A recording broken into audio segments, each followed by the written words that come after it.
इसके अलावा ऐसी 4 सूरत और हैं जो इस ऑपरेशन को जंग की तरफ ले जा सकती हैं, जिनमें बेहद अहम माना जा रहा है रूस का यूक्रेन में और ताकत बढ़ाना, मतलब नए सिरे से यूक्रेन में फौज को भेजकर यूक्रेन पर दबाव बढ़ाए ताकि ज़ेलेंस्की घुटने टेकने पर मजबूर हो जाए।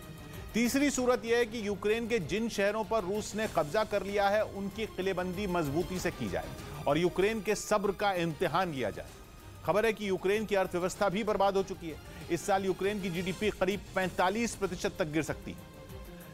चौथी सूरत यह है कि यूक्रेन के दक्षिणी और पूर्वी हिस्से को पूरी तरह यूक्रेन से काट दिया जाए और जंग वैसे ही खत्म हो जैसे 2014 में क्राइमिया पर कब्जे के साथ खत्म हुई थी। जबकि पांचवी सूरत वो है जिसकी संभावना सबसे कम मानी जा रही है, वो यह है कि जंग में यूक्रेन की सेना रूस की फौज को धूल चटा दे और रूस की सेना को लौटने पर मजबूर कर दे। इस बीच खबर आई कि पुतिन ने अपनी खुफिया एजेंसी एफएसबी को यूक्रेन की खुफिया ड्यूटी से हटा दिया है।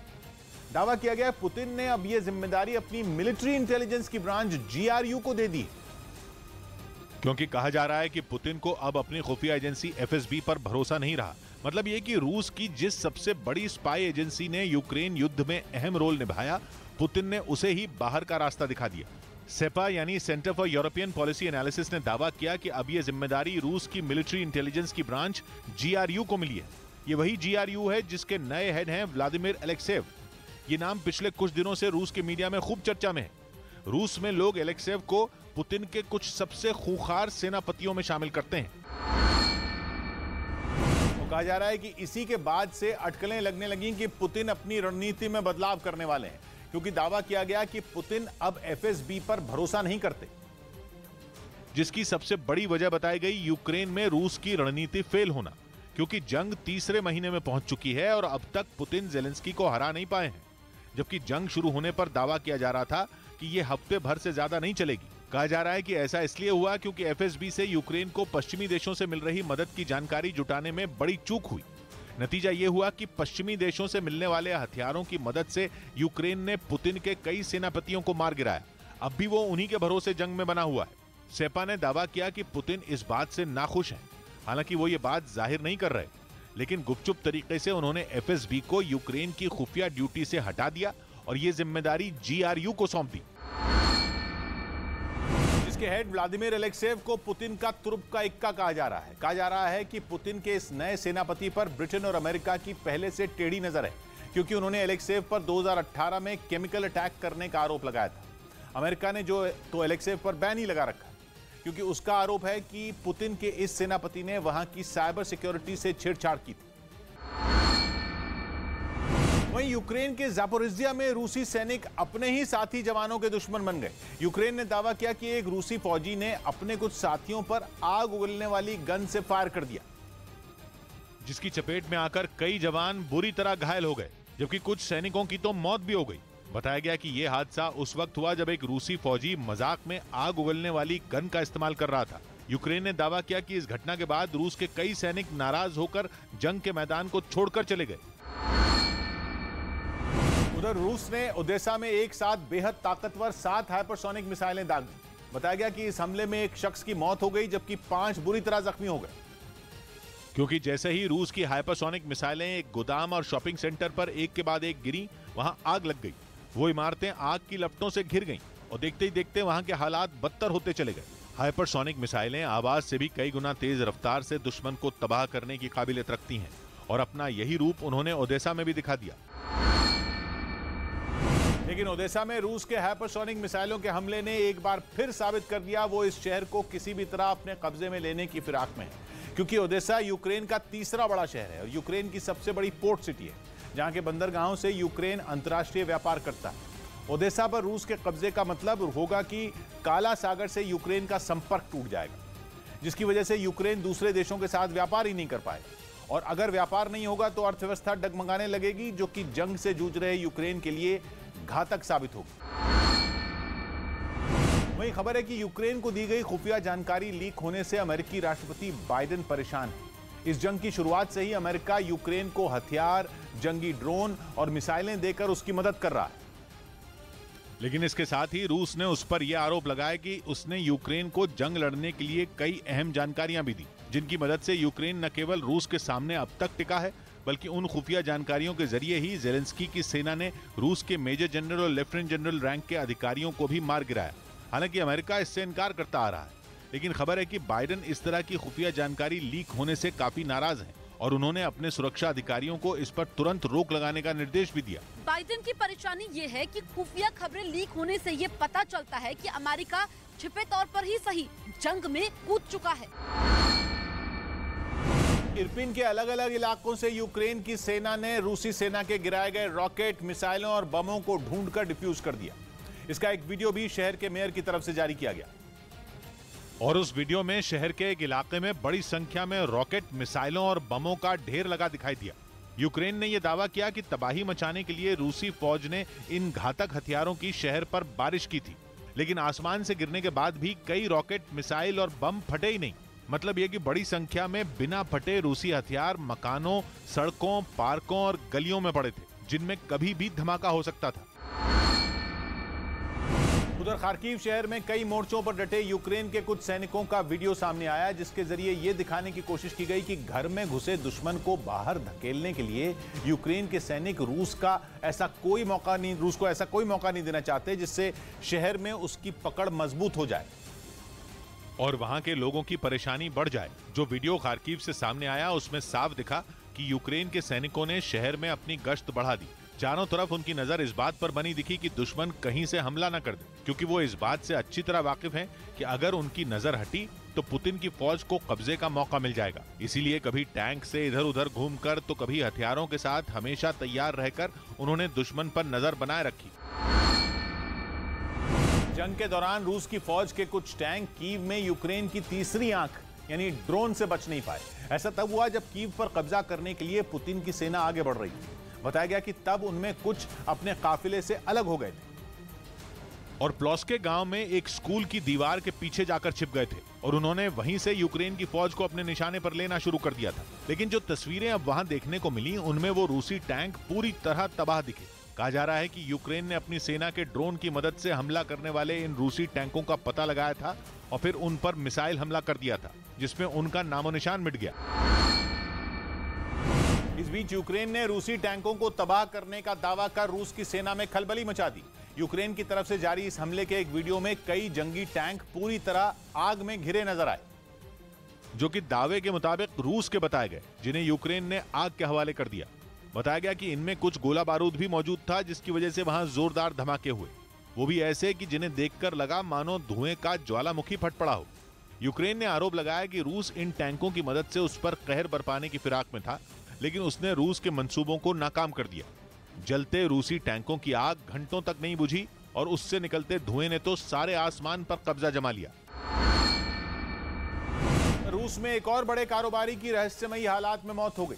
खबर है कि यूक्रेन जंग की शुरुआत से अब तक रूस के कई बड़े कारोबारी आत्महत्या कर चुके हैं, जिनकी मौत पर पश्चिमी देशों ने लगातार सवाल भी उठाए। इस बीच रूस के बड़े तेल व्यापारी अलेक्जेंडर सुबोतिन की रहस्यमयी हालात में जान चली गई। बताया गया कि उन्हें नशे की लत थी और वो इसका इलाज करवाने के लिए किसी तांत्रिक के पास पहुंचे थे। आरोप है कि उस तांत्रिक ने उन्हें दवा कहकर जहर पिला दिया, जिसके बाद उन्हें दिल का दौरा पड़ गया और उनकी मौत हो गई। खबर है कि अलेक्जेंडर सुबोतिन जिस तेल कंपनी में पहले काम करते थे वो पुतिन के किसी करीबी की है। वहीं रूस की फौज के काफिले पर यूक्रेन के हमले का एक वीडियो सामने आया। हालांकि रूसी सेना को किस जगह पर निशाना बनाया गया इसका पता नहीं चल सका, लेकिन जो वीडियो सामने आया उसमें साफ दिखा कि एक इलाके से गुजर रही रूसी सैनिकों के काफिले पर यूक्रेन ने जमकर बमबारी की। एक के बाद एक कई रूसी टैंकों को हमले में उड़ा दिया गया। इससे पहले कि काफिले में पीछे चल रहे टैंक संभल पाते, उन्हें भी बम फेंक कर तबाह कर दिया गया। यूक्रेन के खार्किव में किसानों ने रूसी सेना के टैंकों को कब्जे में लेकर अपना बदला लेना शुरू कर दिया। आरोप है कि पहले पुतिन की फौज किसानों के ट्रैक्टरों को उनके घरों से खींचकर ले गई थी और अब उसी का बदला लेने के लिए किसानों ने भी रूस के टैंकों को अपने कब्जे में लेना शुरू कर दिया। सामने आई तस्वीरों में एक किसान टैंक को ट्रैक्टर की मदद से खींचकर ले जाता दिखाई दिया। दावा किया गया कि यह रूस का टैंक था, जिसे वो रूसी सेना को चकमा देकर घर ले जा रहा था। बताया गया कि ऐसा करने के पीछे किसान का मकसद पुतिन की सेना को सबक सिखाना था, ताकि वो फिर कभी उनके ट्रैक्टरों को खींचकर न ले जाएं। वहां जिस टैंक को किसान ने अपने कब्जे में लिया था उस पर कई जगह जेड निशान भी नजर आए। डॉनबास में जारी जंग के बीच एक हैरान करने वाला वीडियो सामने आया, जिसमें एक चेचन लड़ाके ने अपने दोनों हाथों में हथियार लेकर फायरिंग की। ये वीडियो पुतिन के वफादार रमजान कादिरोव ने जारी किया, जिसमें डॉनबास के एक जंगल में वो चेचन लड़ाका अपने दोनों हाथों से अंधाधुंध गोलियां बरसाता दिखाई दी। इस दौरान वो एक ही जगह पर खड़े न होकर अपनी पोजीशन लगातार बदलता नजर आया। बाद में उसने जमीन पर बैठकर भी ताबड़तोड़ फायरिंग की।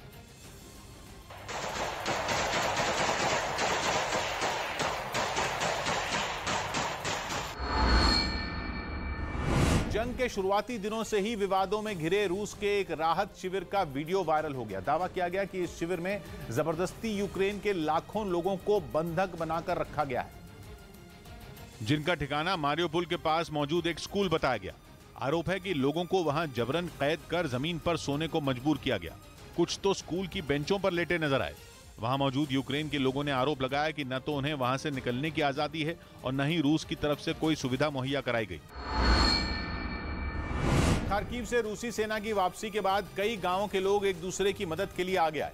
जंग के दौरान इस मुश्किल वक्त में उन्होंने एक दूसरे का हौसला भी बढ़ाया। साथ ही जरूरतमंद लोगों तक खाने पीने का सामान पहुंचाकर उनकी मदद की। उससे उन्हें बहुत सहारा मिला।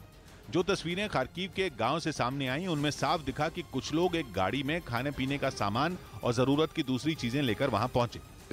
борщевой набор, это картошка, капуста, морковка. जैसे ही ये सामान वहां की एक दुकान में पहुंचा, लोग वहां जुटना शुरू हो गए। कुछ उस दुकान के खुलने से पहले ही वहां आकर खड़े हो गए। वहां पहुंची एक महिला के आंखों से छलके आंसुओं ने यह बयां कर दिया कि वो लोग वहां किन हालात में जी रहे हैं और उन्हें इन चीजों की कितनी जरूरत थी। जर्मनी की विदेश मंत्री ने यूक्रेन के राष्ट्रपति जेलेंस्की से कीव में मुलाकात की। ये मुलाकात इसलिए भी खास हो गई क्योंकि बीते दिनों में पश्चिमी देशों की तरफ से जर्मनी पर यूक्रेन की मदद करने के लिए लगातार दबाव बनाया जा रहा था, जिसके बाद वहां की विदेश मंत्री के कीव दौरे को बेहद अहम माना जा रहा है। यूक्रेन युद्ध की वजह से लड़ाकू विमान सुखोई को अपग्रेड करना भारतीय वायुसेना के लिए मुश्किल हो गया है।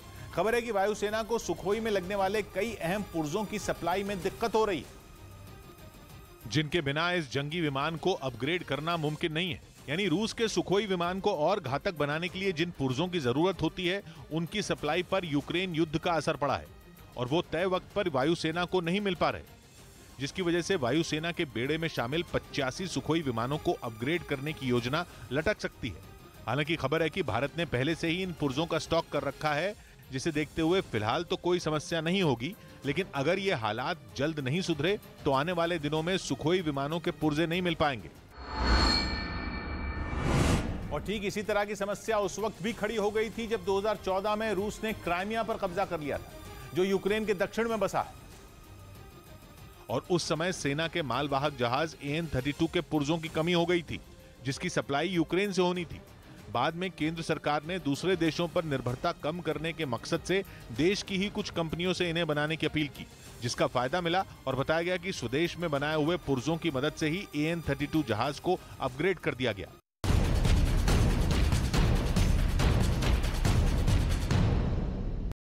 वही आसमान यूक्रेन की मदद कर रहा था।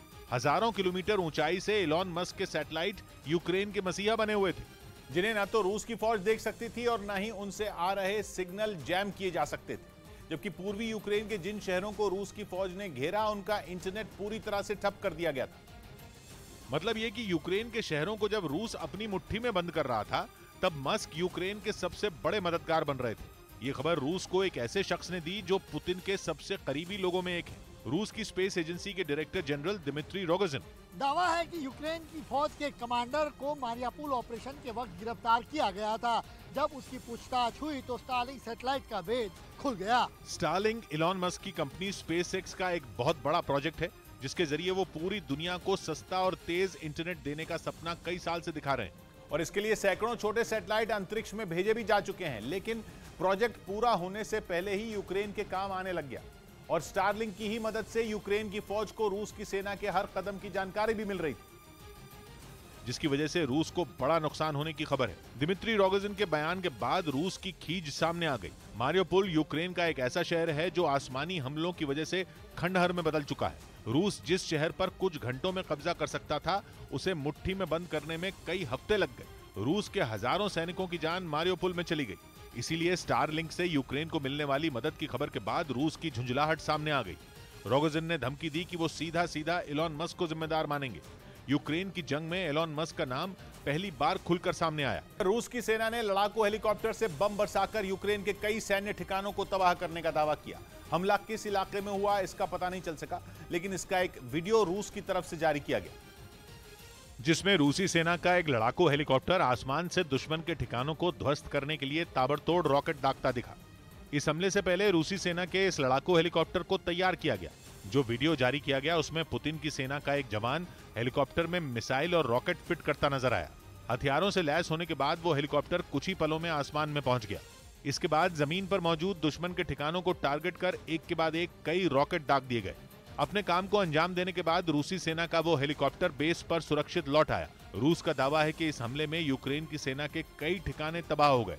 वहीं मारिउपोल के अज़ोवस्ताल स्टील प्लांट पर कब्जे के लिए रूसी सेना ने हमले तेज कर दिए। शहर के इस छोटे से हिस्से पर जीत हासिल करने के लिए रूस की सेना पिछले कई दिन से यूक्रेन के सैनिकों के साथ जंग लड़ रही है, क्योंकि अज़ोवस्ताल स्टील प्लांट मारिउपोल का वो आखिरी किला है जिसे फतह करने के बाद पूरा शहर रूस के कंट्रोल में आ जाएगा। यही वजह है कि इस स्टील प्लांट पर कब्जे के लिए रूसी सेना ने अपनी पूरी ताकत झोंक दी। यूक्रेन की तरफ से अज़ोवस्ताल स्टील प्लांट पर हुए ताजा हमलों का एक वीडियो भी जारी किया गया। ड्रोन से लिए गए इस वीडियो में स्टील प्लांट के एक बड़े हिस्से में एक के बाद एक कई धमाके होते दिखे। धमाकों की वजह से निकले काले धुएं ने एक बड़े इलाके को ढक लिया। इसी तरह स्टील प्लांट के आसपास कई और ब्लास्ट हुए जिससे पूरा इलाका दहल गया। रूस का दावा है कि स्टील प्लांट में अब भी यूक्रेन के सैनिक छिपे हैं, जिन्हें बाहर निकालने के लिए रूसी सेना पिछले कई दिनों से ताबड़